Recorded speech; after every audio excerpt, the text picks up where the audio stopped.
Bom dia a todos, a todas e a todes. Meu nome é Victor Martins, eu sou extensionista do projeto NEAB Baobá e Miraptan, Direitos Humanos, Antirracismos e Memórias em Entrevistas Contracoloniais, e estou aqui com o professor orientador Eduardo Fernandes, do Departamento de Ciências Jurídicas da Universidade Federal da Paraíba, e com também extensionista e estudante do curso de Direito, Pedro Casqueiro. Hoje estamos dando continuidade à nossa segunda entrevista do projeto com a Cacica Cal, a quem eu vou apresentar devidamente, né, daqui a pouco. E lembrar que a primeira entrevista foi realizada com mulher quilombola de Conceição das Crioulas, Givânia Maria, que inclusive a entrevista já foi disponibilizada publicamente no canal do YouTube, né, Neab Baobá e Miraptan. E convidamos vocês para assistir essa primeira entrevista e logo mais, quando disponibilizarmos a segunda entrevista com a Cacica também. Bom,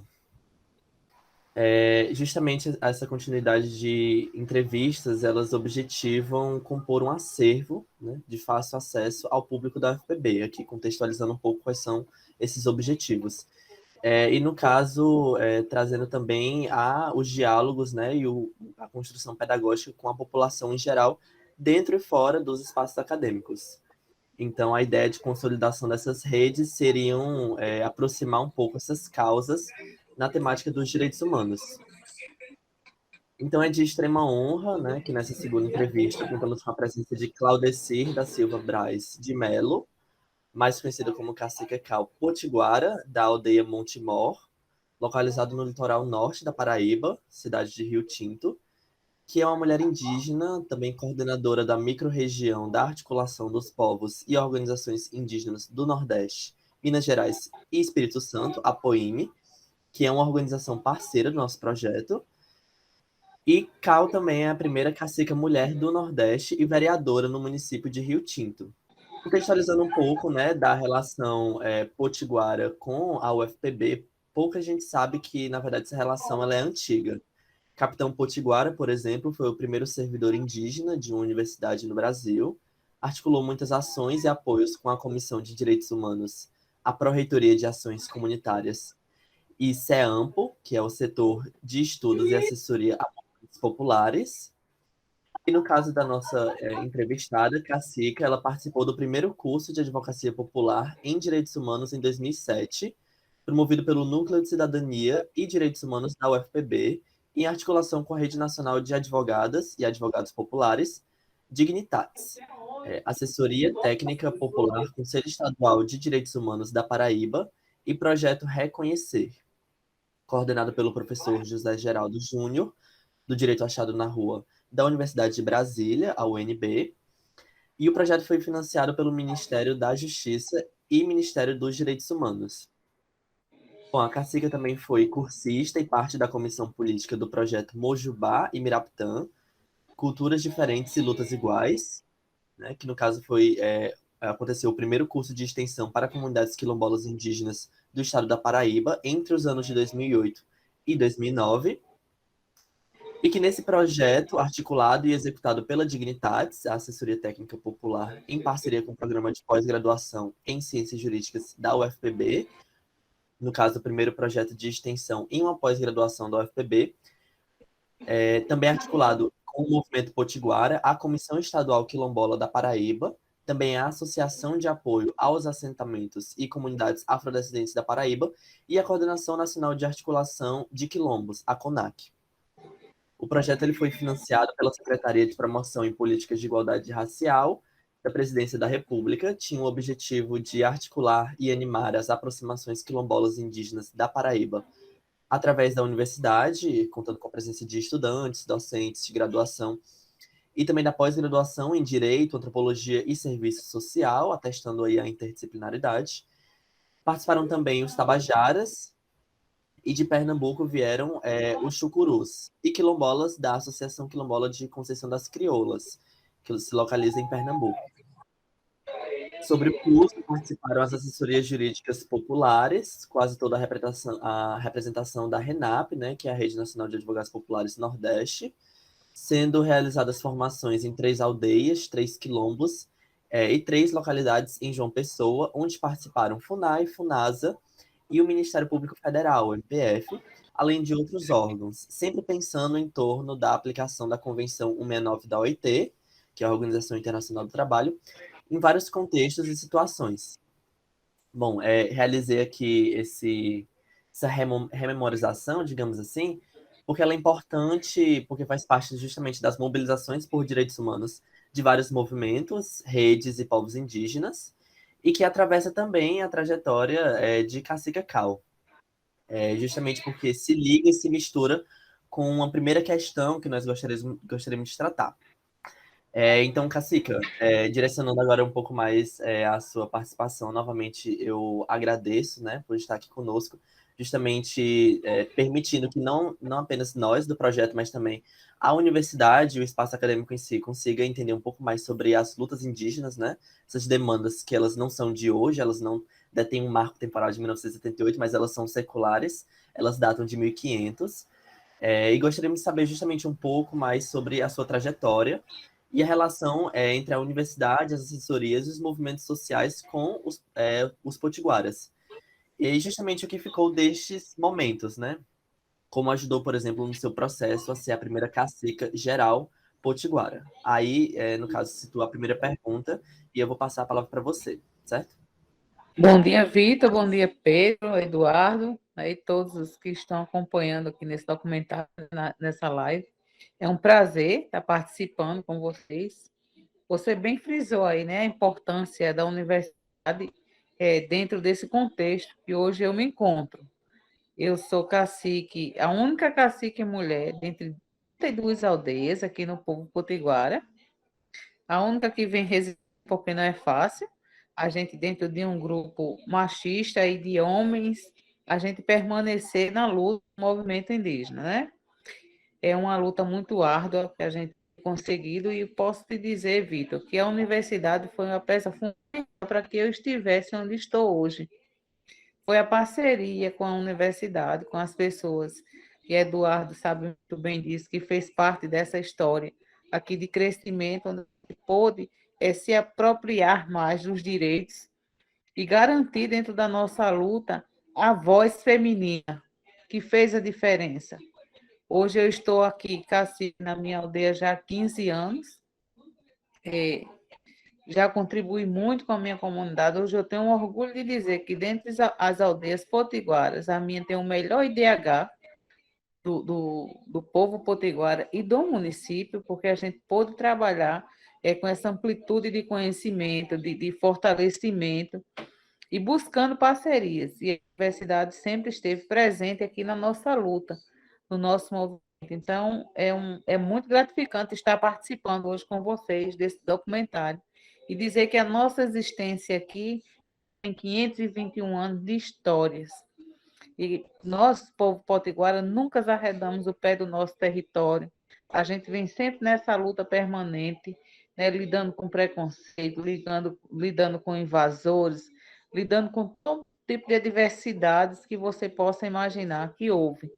Trabalhando a discriminação, porque a gente sofre muita discriminação por ser aquele índio, ainda do livro, né, do livro de 1500, aí tratado nas histórias da educação, e que muitas vezes as pessoas se surpreendem por estarmos politizados, por participar da política partidária, por tentar tanto e ocupar tantos espaços que hoje nós ocupamos dentro da grade curricular, como professor, dentista, enfermeiros, técnico de enfermagem, fisioterapeuta. Hoje nós temos administrado e se inserido dentro do mercado de trabalho e não deixando de ser quem somos, né? Como eu falei, a gente tem muita questão da questão religiosa, da questão preconceituosa das pessoas não quererem inserir, achar que nós não somos capazes de gerir a nossa própria vida e a nossa identidade permanecer intacta. Mas esse é o movimento em si que a gente tem que frisar cada dia, que é muito importante. E contar com parceiros como a universidade, como você bem frisou, Capitão foi um dos pioneiros aí dentro da universidade, que contribuiu muito. Hoje está cansado, está precisando repousar, mas ainda é uma pessoa que contribui muito para o movimento indígena, né? A gente tem aprendido muito que a gente tem o costume de ouvir, de respeitar os mais velhos, ver que os conhecimentos que eles repassam para a gente é de suma importância, para a gente se atualizar e permanecer com a nossa cultura viva. Eu vou especificar um pouco sobre Montemor, que foi quando acho a gente teve um maior, né, professor, quando iniciou os nossos processos aqui de reconhecimento território, que iniciou-se em 85. Então já faz um tempinho, né, que a gente vem nessa luta. E desde então a gente pôde sempre contar com o apoio da Universidade Federal, do Ministério Público Federal e de pessoas que se apoiaram. E até quero parabenizar aqui vocês por ter a linha de defesa de direitos humanos, né? Porque é muito bonito. Muita gente critica, condena direitos humanos em todas as esferas que você vai, que você vê as bandeiras estampadas, marginalizando os movimentos sociais. E vocês ter erguido essa bandeira aí, essa defesa de direitos humanos, para a gente é de suma importância, e só parabenizo a vocês, que têm senso humano de lidar com a diferença, de lidar com o diferente mesmo, né? A gente tratar direitos humanos é lidar com o diferente, é entender a vida dos outros, a cultura dos outros, e vocês estão fazendo isso, até parabenizo. Então, assim, aqui em Montemor, a universidade foi muito presente no nosso processo de autoafirmação, no nosso processo de portaria declaratória, de demarcação, e hoje nós temos o nosso processo quase finalizado, que é a homologação, que é um passo que nós ainda temos para concluir, para finalizar a homologação e desintrusão. Quando a gente fala desintrusão, parece uma coisa forte, né? Assim, a gente tem que tirar as pessoas daqui que nasceram e cresceram conosco. Mas aí a gente vai ter que trabalhar muito isso, porque assim a gente não quer gerar para as pessoas um problema que tentaram gerar para a gente. E assim a gente sentir a dor do outro, estender. Nossa cidade ela é uma cidade atípica, nossa aldeia é o único lugar que tem extensão territorial. Então, assim, a gente tem pessoas que nasceram e cresceram aqui com nossos pais, com nossos avós, que não é justo hoje a gente dizer, sai que a gente não te quer mais aqui. E é criar um problema social muito grande na nossa cidade. Então, não é isso que a gente quer. A gente quer a homologação e desintrusão daquelas pessoas que fizeram bem para a nossa cidade, que eram os grandes invasores, como os plantadores de cana, a Companhia de Tecido Rio Tinto, que foi a empresa que escravizou a nossa população por tantos anos. Né? Então, são essas pessoas que nós queremos que retirem. Tanto é que eu venho trabalhando no projeto que a gente executou em Raposa Serra do Sol, para que a gente possa implantar da mesma forma aqui, e não prejudicar a população que mora aqui e reside harmonicamente com a gente. Né? São até parceiros nossos nos processos de retomada, nos processos de luta e do movimento indígena, são nossos apoiadores. Então, também não é justo a gente pegar e excluí-los como se fosse uma coisa descartável, não precisássemos mais dele. Eu tenho muito essa questão. Eu não sei se por ser mãe, eu costumo dizer que eu não nasci só com o corpo de mãe, eu nasci com o espírito também, que eu gosto muito de proteger, de acolher e de sentir a dor do outro, né? Que eu acho que é muito importante. Então, a gente vive nesse conflito de ideias, mas hoje eu sou cercada por jovens como vocês, que formam uma comissão junto comigo aqui para trabalhar, que não é fácil, mas vocês hoje dominam a tecnologia, hoje a gente precisa estar, né, sempre bem informado, e eles são meus parceiros.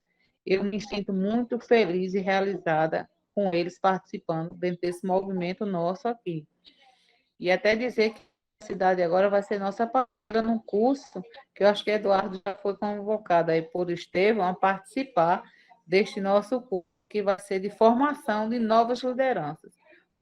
Porque eu entendo que nosso tempo passa, mas a gente precisa citar, avaliar os nossos jovens para que eles possam dar seguimento à nossa luta, ao nosso movimento, que a gente sabe que é constante. Né? Nenhum governo nunca nos deu fácil, a gente sempre teve tudo que conquistamos até hoje com muita luta, através de muita luta, de muito sangue, de muito suor, mas a gente sabe que hoje a gente tem outras bandeiras, outros meios de lutar, e nada melhor do que a gente capacitar. que a gente vê o perfil do jovem que possa estar assumindo aí por diante. Até por ser a única mulher no conselho de liderança, eu fui questionada em eles acharem que eu estou querendo criar novos caciques. Eu disse, talvez, que sejam novos caciques, mas que estejam prontos, né? Que tenham sensibilidade de um olhar diferente. E não aquela para o seu próprio umbigo, porque infelizmente tem essa questão de assim, se eu estou bem, o resto que se exploda. E a gente não tem que pensar dessa forma. A minha cultura não me ensinou a pensar assim, a pensar no coletivo, a dividir, a compartilhar. Então é dessa forma que eu tento passar para os mais jovens, para as pessoas que me acompanham dentro do movimento. E quero contar muito com o apoio de vocês dentro desse curso que a gente vai estar ministrando, né? Ano que vem, se Deus quiser, a gente já conseguiu as parcerias necessárias para a gente colocá-lo em prática, não só o curso de extensão de formação de novas lideranças, como do resgate de línguas, né? A gente vai precisar, vai tentar montar o curso de Tupi, também para os professores, que são multiplicadores, né? Que é a língua materna aqui nossa, que a gente precisa muito, tá ampliando mais esse campo, para a gente não perca. Que as crianças a gente viu que ministrando nas escolas do ensino fundamental e infantil, como elas se encantaram em aprender o tupi. Então, a gente quer expandir isso para os professores, para que eles possam ser multiplicadores, sabe? Então, assim, a gente tem de 2022 com fé em Jesus bombando aí, e conto muito com a parceria de vocês. Mas é isso, Vitor. Tem mais pergunta? Temos Vitor? sim, cara. É coisa de política, viu? Temos sim, estamos só começando, só aquecendo aqui essa primeira rodada. Mas de antemão já agradeço aí por esses esclarecimentos, né? De fato, quando a gente pensa a relação entre a universidade com comunidades tradicionais, com movimentos sociais, com organizações populares, é sempre uma relação não perfeita, né? Mas uma relação que tende justamente a gente aperfeiçoar esses espaços democráticos, né? É verdade. Às vezes a gente olha um pouco com desconfiança, né, ou determinados movimentos, porque a universidade é um espaço, querendo ou não, de poder, é um espaço que confere ali uma elite de saber, né, mas Uhum. se você agradece a gente por estar, querendo ou não, se aliando politicamente, a gente que agradece também por essa confiança, porque, na verdade, é um processo bastante duas vias, né, digamos assim. É E, verdade. enfim, eu queria É um saber um pouco processo de mais. mão dupla. É um processo de mão dupla. Queria saber um pouco mais a sua aproximação com a Poime, um pouco da história, como é que está a organização, né, da articulação, justamente agora nesse momento, mas também pode retomar um pouco no momento de sua criação, e quais são as principais conquistas, as principais demandas, os principais desafios também, né, sobretudo nesse momento que a gente está passando, seria mais nesse sentido. Bom, a minha ligação com a Poem, ela se deu desde 2005, quando eu estava iniciando dentro do processo do movimento indígena. Então, assim, eu fui muito bem acolhida na Poem, desde então eu faço parte da coordenação da micro da Paraíba. Também é uma ferramenta de muita importância para nós, povos indígenas aqui do Nordeste, foi a forma de articulação mais apropriada que a gente pôde contar nesse período que foi muito complicado. Essa da POIME, onde eu me encaixo, a gente trabalha fortalecimento e lutas do movimento indígena em si. Como o Eduardo frisou na nossa anterior, a gente tem Dinamã, a gente tem Dipeta, a gente tem Sabaru, são várias pessoas que cresceram dentro do movimento indígena e que cresceram realmente, literalmente, não só como pessoa, mas a idade também veio desde de adolescente dentro desse projeto, onde a Poema ela deixa para que a gente discuta, para que a gente participe dentro das nossas micros, assim, com muita liberdade. Então, dentro do núcleo da Poema, eu sou coordenadora desde 2006, aqui da Micro da Paraíba, a gente tem uma reeleição há 3 anos e todo esse período eu tenho sido reeleita pelos nossos lideranças a representar a Poime. E a Poema tem sido de suma importância nesse período da pandemia, nos processos que a gente chama de autodemarcação, nos processos de retomada de território, no acompanhamento político, no acompanhamento psicológico e social, tem contado muito com a história da Poema. Então, eu trabalho dentro da Poema hoje, a gente é uma instituição que trabalha com apoio de parceiros. E hoje a gente precisa entender que ela já está com uma nova cara. Eu tenho dito nas nossas reuniões passadas, que a Poeme hoje ela já tem uma sustentabilidade que criou e que criou isso conosco, que a gente hoje já se sustenta.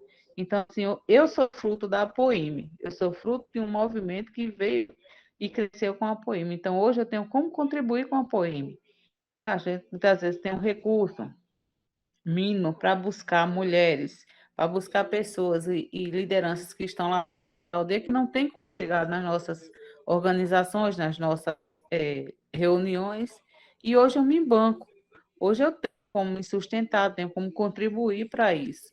Então, eu só tenho que agradecer a Poime por tudo que me ensinou, por tudo que me ajudou no início do movimento, por estar onde estou, né? Eu contei muito com o apoio dos parceiros e a Poime foi uma delas, Vitor. E é muito importante para nós até hoje. Tanto é que ontem eu estava no Ceará. O fim de semana eu estava no Ceará, numa assembleia. E eu tive que voltar por causa do falecimento do tio do meu assessor. Eu tive que voltar às pernas. Falando com você no Ceará hoje ainda. O Nordeste inteiro. E até que serve, muitos dos nossos programas, muitos dos nossos processos aqui servem de exemplo para outras regiões, que a gente tem saído, tem levado, tem mostrado. A gente trabalha muito a parte de fortalecimento da mulher, né? E eu faço esse elo com nos 4 cantos que a gente precisa estar, e eu tento estar para defender a nossa organização em qualquer esfera que ela estiver.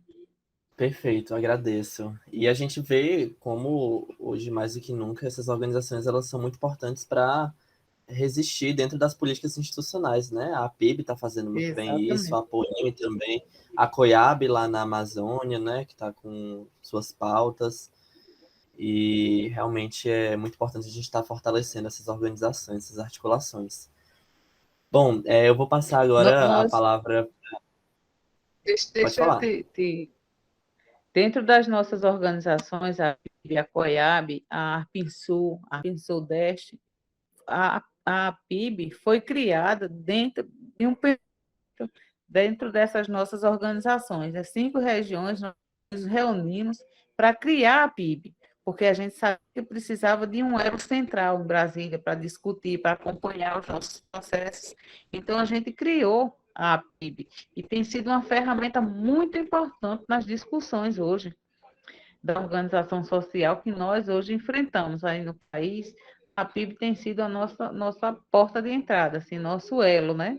Então, assim, veio desse movimento da Poime junto com as outras organizações para a criação da PIB, e tem dado certo. Perfeito. E tem até aquela questão, né, dentro do direito, que para você ter uma legitimidade para, né, mover alguma ação, por exemplo, no STF, você precisa de uma representação nacional, né? Então é uma estratégia realmente Eita, muito interessante do movimento, muito é, interessante mesmo.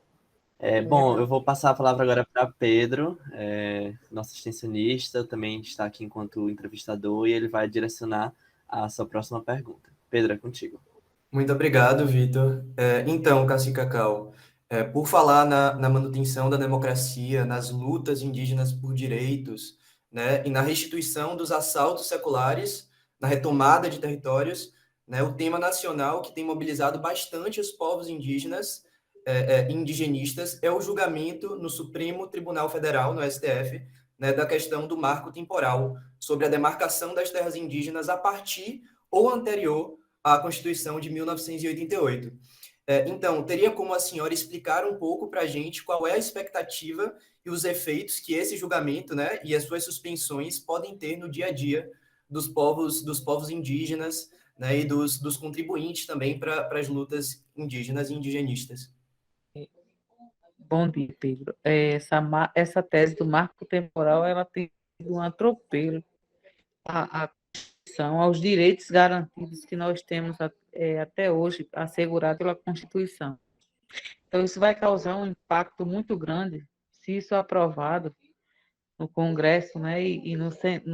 Se o Supremo não contrapor isso aí, a gente vai ter momentos muito difíceis, porque se todos que pararam para observar, a gente vê o que é um atropelo, tá um genocídio dentro das áreas indígenas. Hoje a gente tem tanta questão de violência, de cassação de direitos a nós, povos indígenas, que se você vê, sem essa tese aprovada, você imagine ela sendo aprovada e implantada, né? Porque ela é da bancada rural, ela é do agronegócio, então, assim, a gente tem batido muito de frente e tem ficado muito vigilante.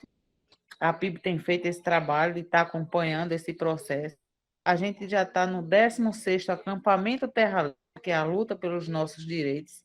Todo ano a gente tem uma pauta, essa nossa, de 2020 e 2020, tem sido essa tese do marco temporal, né? A gente tem debatido muito, tem tentado fazer com que as pessoas entendam que essa tese é um auxílio para nós, povos indígenas, né? A gente está em pleno século XXI e a gente vê esses atropelos à Constituição, esses atropelos à legalidade da acontecer. Então, esse marco temporal, para nós, ele é um projeto muito ruim, um processo muito ruim, e acredita em Deus, aos nossos parceiros, aos nossos encantados, não vai acontecer, né, no nosso país, porque é muito complicado, muito difícil.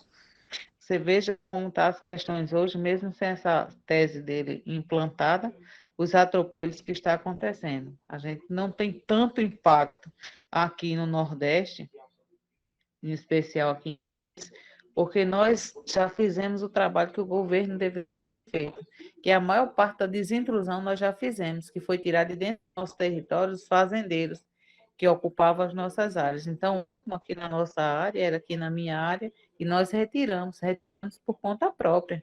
Dentro do movimento que a gente se fortaleceu, que a gente buscou as parcerias, e a gente foi lá e botou para fora. E hoje nosso território está ocupado por nós, dentro da parte agricultável, dentro da parte territorial, ele não tem a presença física das pessoas que ocupavam o nosso território. Mas a gente vê nos nossos parentes, nos Cambiuá, mesmo ali em Pernambuco, está acontecendo um processo agora de retomada, porque tentaram já contra um processo deles, já baseado nessa tese do marco temporal. Então, é complicado a gente trabalhar esse processo, né? É um processo, eu digo, totalmente genocida para nós, povos indígenas, e população tradicional, né? Que não vai afetar só nós, povos indígenas, população ribeirinha, quilombolas, todo mundo que tenha território que seja de interesse do agronegócio vai ficar prejudicado dentro desse contexto aí do marco temporal. Realmente essa questão acaba sendo muito complicada, né? Também nós percebemos de cara que os interesses sobrepostos são da elite ruralista, né? E aí subjuga novamente os povos indígenas a essa questão de demarcação territorial que mata, né? Que castiga, que maltrata, que rouba. Então, muito obrigado pela elucidação e pela reflexão que você fez. Eu vou agora passar para a próxima pergunta e muito obrigado mesmo. Nada, eu que agradeço. Valeu, Pedro. Inclusive, como o Cal mencionou, é uma questão que não afeta apenas os povos indígenas, mas outras comunidades e povos tradicionais, e afeta também, né, a própria natureza, o próprio meio ambiente. Por isso que Edu vai agora trazer um pouco o tema da COP26, né, e também a própria avaliação da Apoimo nesse sentido. Pode ir. Oi, Cal. Saudade. Não. Né? Em breve a gente se encontra pessoalmente.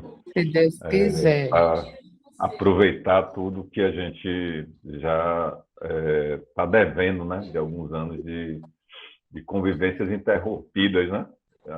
A última vez que eu estive aí foi com os estudantes, fazendo uma viagem para descolonizar o pensamento de vários estudantes de direito, né, que foram te conhecer, ficaram, eita, uma cacique, mora numa casa, tem carro, ela tem celular, ela é vereadora, ficou todo mundo já assim nessa É o mentalidade choque. mesmo, né? É um choque mesmo, assim, né? E aí tem um museu, e tem um casarão, e tem um bar, e tem as coisas acontecem mesmo. Eu acho que as pessoas acham que vão para uma aldeia e ficam imaginando que vão ficar no chão, né? E vão ficar fazendo alguma outra coisa. Assim. Eu não entendo, mas eu gosto do choque, assim, de levar para eles entenderem que se faz política, que se protege o meio ambiente, né? Que se luta por direitos É. dentro do judiciário, fora deles. E um dos temas que tem provocado muito essas reflexões, e auxiliado, acho, até trazer pessoas a refletir mais sobre a natureza e o meio ambiente, né? São as formas dos povos indígenas lutarem pela defesa, né, da natureza enquanto um parente, né? Um rio é um parente, as serras, as montanhas, enfim, uma compreensão outra de natureza. E durante essas últimas semanas a gente estava dentro de uma discussão bem geral sobre o meio ambiente lá na Escócia, né? Sobre a participação dos povos indígenas, a maior na história, né? Nos debates mundiais sobre a questão do clima. E foi, né, uma liderança jovem indígena, a Chai Suruí, né, a filha do cacique Almi, com Neidinha, que é indigenista, que fez a fala representando todos os povos indígenas originários e tradicionais do mundo. Uhum. Né? As pessoas talvez Exato. não compreenderam ainda, a ficha não caiu, como diz antigamente, né? Como é representativo isso. E quando eu vi aquilo, sabendo que ia ter a reunião com você, essa entrevista, esse bate-papo com você, eu pensei assim, eu queria saber o que é que Cal sentiu com a fala daquela liderança lá, daquela jovem. Né? Eu queria saber como foi o que é que vem, né? No seu sentimento, né? Na sua percepção, assim, dela estar fazendo aquela fala lá. Essa é a primeira pergunta que eu queria fazer. Bom, a questão, quando eu estava assistindo aquela participação, você sabe a questão da espiritualidade, da ligação que, né, com a natureza é muito forte. Então, assim, foi um momento muito gratificante da gente ter o prazer da importância daquela voz ali. Então, assim, ela nos representou muito bem, sabe? Assim, a articulação não poderia ter escolhido pessoas melhor a estar participando desta conferência, que foi muito importante. Foi um tapa na cara do governo brasileiro em especial, e no mundo, né? E mostrar que nós podemos ser capazes de ter uma vida normal, mas preservar a nossa essência. Porque você imagina o que é uma aldeia, sem os nossos rios, sem as nossas matas, até para que a gente possa sentir a energia, recuperar as nossas forças que é retirada durante o dia, durante o processo de trabalho. Então, foi uma importância muito grande. Eu acho que deu uma alavancada a próprios indígenas que estavam amortecidos diante de tantas dificuldades.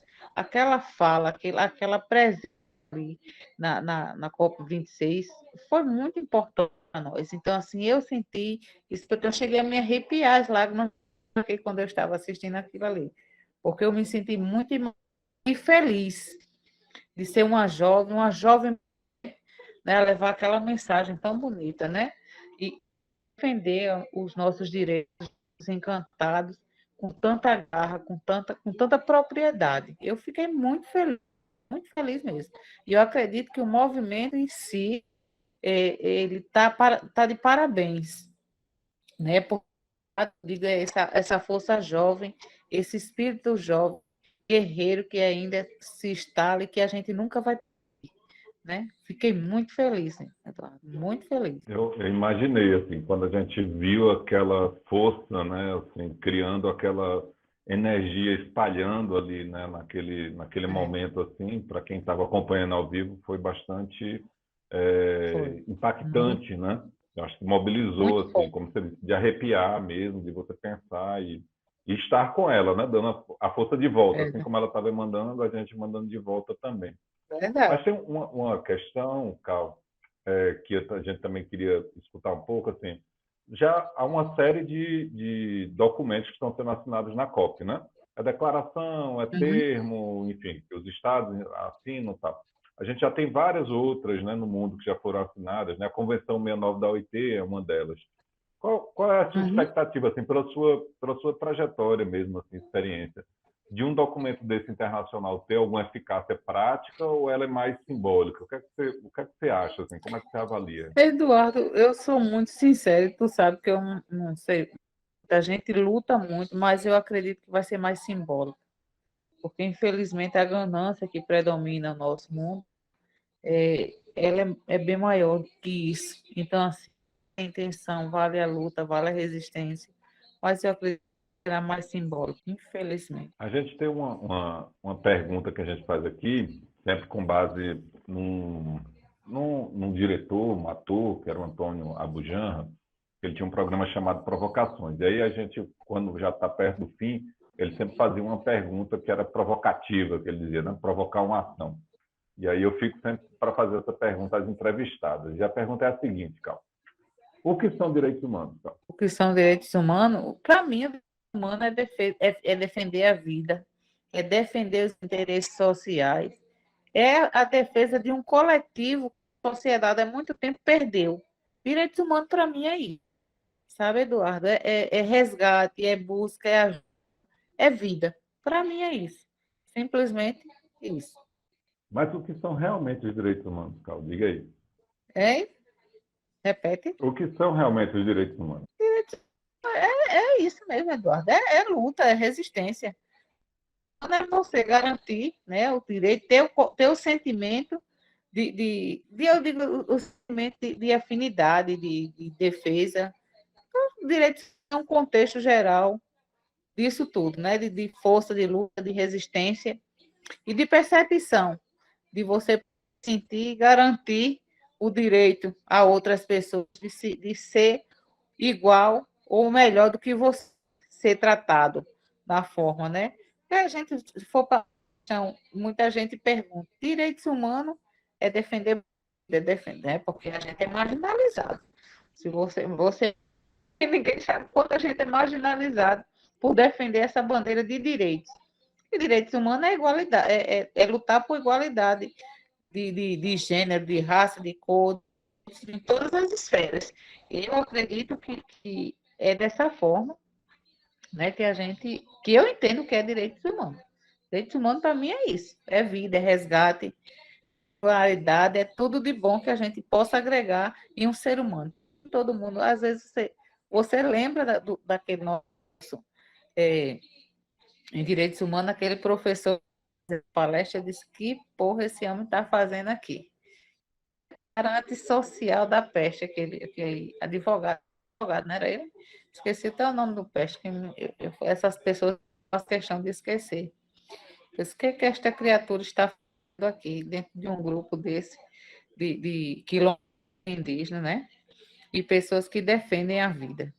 A gente vê um cara antissocial discutir coisa que veio o inverso daquilo que a gente estava defendendo. Né? Eu fiquei eu gosto muito de observar, de ouvir, eu fiquei assim meio que estarrecida com ele, mas graças a Deus que tão poucos, são muitos, né? Mas que não se envolve nesse grupo, nesse elo, que nós, mesmo sendo pouco, conseguimos fazer a diferença nesse nosso mundão aí, afora, não é isso? Obrigado, Eduardo. Cal, para finalizar, existe algum tema, alguma pauta, algum ponto, alguma demanda, alguma temporalidade, alguma memória que você gostaria de comentar aqui conosco, dividir, partilhar, que a gente acabou não tocando? Ah, eu gosto mesmo, eu gosto de compartilhar os nossos períodos de formada, que para mim o período que eu carrego comigo na minha lembrança de todas as ações que nós sofremos, que nós recebemos, mas que a gente pode contar muitas vezes ligava desesperada. A gente tem uma ação para ser julgada, tem um mandato de reintegração, tem tantas coisas, mas a gente pode ver que a nossa união, que a nossa força, a nossa resistência foi bem maior do que os interesses coletivos, interesses em comum das pessoas que tentavam nos destruir, nos desmotivar, acontecer até a própria fundação, que pareça. Hoje a gente briga instituição que deveria proteger, e muitas vezes as pessoas não entendem. O FUNAI é governo. Então, quem tem que nos defender somos nós. É a nossa luta, é o nosso tratamento, porque ele tem dado para que a gente possa enfrentar. Então, para mim, a minha memória foi sempre os períodos de retomada, que a gente precisa estar firme e forte, ligado ao nosso Deus e à nossa natureza sagrada, para que a gente possa se fortalecer. Esses são os momentos mais importantes que eu tenho vivido durante essa minha trajetória, quanto cacique. Quanto política, eu nem falo, porque a política partidária, eu entrei para que a gente pudesse melhorar a nossa política indígena, né? Então, tem feito a diferença, porque eu já quarto mandato, então assim, eu nem saio para fazer campanha fora da minha aldeia. A minha aldeia mesmo elege o candidato, então eu não tenho muito que sair. Agora estamos botando no boi de fogo para 2024 para majoritário. Olha que emprestado da peste que eu vou pegar, né? Mas aí é a vontade do povo, o que ele decidir, se Deus permitir, a gente firme e forte para fazer a diferença e mostrar que a política não só tem safado e corrupto, não. Fico muito triste quando agrega todo dentro de um patamar só. Eu digo, meu Deus, eu não me encaixo aí. Eu não me encaixo. Eu já estou no meu quarto mandato, eu nunca precisei me corromper, nunca precisei ser corrupta nem usar de artimanhas que sejam ilegais para trazer benefício à minha população, nem à minha pessoa física, né? Eu acho que a política tem que ser boa, tem que ser voltada para a população, para o povo. Então, é isso que eu acredito, é isso que eu vou morrer defendendo, seja como vereadora, seja como majoritário, qualquer esfera que me colocarem, eu vou estar ali com a minha bandeira defendendo o direito humano à vida. Mais do que certo. Certíssimo. E me lembrou logo uma música, Certo, Vitor? né? Tudo que nós tem é nós. Então, é nesse sentido. Defensores e defensoras de direitos humanos, povos indígenas, articulações, movimentos sociais, organizações populares, frente a essa enxurrada de violações, né? E para finalização, agora, eu inicio, entre aspas, Montemor significa, quer dizer monte de pedra, terra que este povo herda, dos seus ancestrais, explorada anos atrás, que se alargaram bastante, isso já virou notório. Este é o território de uma tradição relevante. Fecha aspas. Marinésio Cardoso Neguinho, Cânticos e Liras do Povo Potiguara. Bom, Cal, para finalizar, em forma de agradecimento também e de honra, eu irei ler um trecho da dissertação de Amanda Soares, denominado Direito Indígena à Terra e a Viagem de Volta, Processos de Construção da Terra Potiguara de Montemor. A dissertação ela foi defendida no programa de pós-graduação de Ciências Jurídicas da UFPB e esperamos que essa reflexão inspire a todos e a todes a seguir na luta por justiça aos povos indígenas. Abre aspas. Em um documento assinado pela cacique da aldeia Montemor, direcionado à FUNAI e ao MPF, em 22 de setembro de 2008, os potiguaras haviam decidido em assembleia, desde o início das retomadas realizadas em 2007, pela suspensão dos pagamentos das 174 casas, destacando que o pagamento acabava sendo injusto com o restante das famílias indígenas não incluídas. O documento ainda afirmava que, mesmo com a portaria, a companhia continuava cobrando o pagamento dos aluguéis às casas, terminando a cacica por cobrar da FUNAI algum pronunciamento sobre a questão. No início de julho de 2007, fizemos uma reunião com a comunidade que não achávamos justo pagar o aluguel de uma coisa que nos pertencia, né? Porque se as casas estão instaladas dentro da nossa terra, tá certo que foi um patrimônio investido por eles, mas com mão de obra escrava, material de nossa terra e em consequência das casas antigas que derrubaram para a construção dessas novas. Então nós não achávamos correto o pagamento desses aluguéis, que era um dinheiro retirado de um investimento para a agricultura ou outro meio de subsistência para o nosso povo. As pessoas que estão aqui conosco são pessoas que realmente vieram na época do início da fábrica, mas que permanecem até hoje, porque são parceiros nossos. Então não acho justo que na hora que participaram com a gente de uma ação onde a gente obteve um resultado favorável para a gente que hoje a gente deixe eles na mão, É uma questão de justiça, porque eu acho que o povo da gente tem uma diferença sim. É esse nosso pensamento de justiça. Obrigado, agradeço aqui a participação, Cal, Eduardo, Pedro, e sigamos adiante, ou adelante. Eita, voltei no tempo agora. Voltei no tempo. Isso foi uma luta. Mas, assim, foi uma conquista muito, muito boa. Sabe que é você ver a satisfação, a gratidão, o amparo que a gente pôde estender dentro do nosso movimento, dentro da nossa luta, aos nossos parceiros, aos nossos amigos. Porque, como eu disse de início, a gente tem que sentir a dor do outro, né? Então, assim, a gente não tem que aproveitar das pessoas quando bem é necessário para nós e depois dispensá-las. Então, assim, eu tenho uma gratidão muito grande pela minha, não só os indígenas, mas como todos os moradores que me viram nascer, me viram crescer aqui dentro desse nosso território. Tem uma notícia meio triste, questão de Marinésio, que sempre foi nosso parceiro, Neguinho, sempre foi nosso parceiro, e hoje se encontra no estado terminal de câncer, sabe? Talvez hoje ele foi para uma quimioterapia, que talvez não volte mais vivo, assim, mas contribuiu muito com sua ajuda, tanto na formação das nossas linhas de Toré, como no movimento em si, né? Que Deus possa ter misericórdia dele e que é momento de muita gratidão, viu, Vitor? E você reler esse documento que nós fizemos, foi depois, eu vou lhe confidenciar, e pode gravar, porque não foi mentira.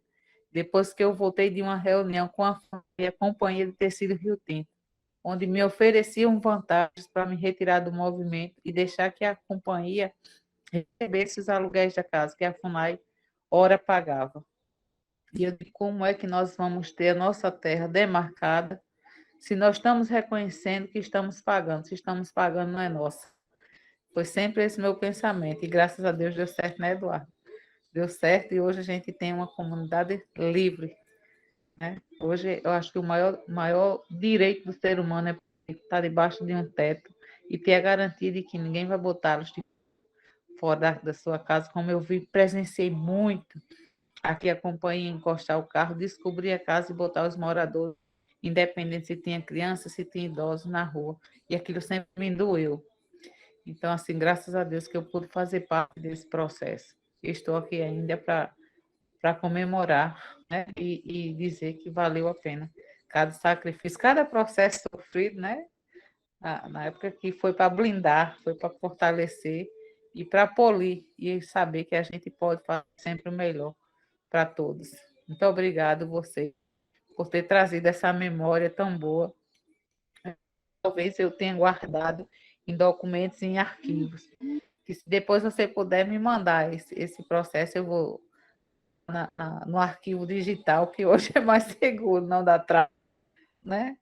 Então, assim, eu fiquei muito grata por esse espaço hoje de diálogo, de conversa que nós tivemos e que a gente possa ter mais momentos como esse, viu, gente? Parabéns a vocês, alunos do Eduardo, explorem muito, que esse homem tem muito a contribuir para você se tornar cidadãos que cuidem e que protejam a vida. Viu? Gratidão a vocês. Obrigado, Carl. Obrigadão, Vitor.